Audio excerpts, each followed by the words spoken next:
ng niluto. So hi guys, niluluto ako ng itlog ngayon. Yung itlog ay niluto ako.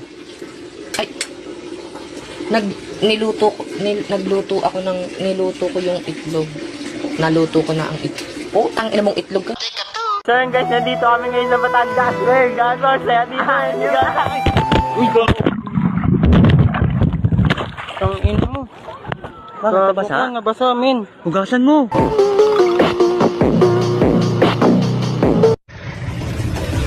Oh, walang gagalaw ah. Walang gagalaw, bababa na kami.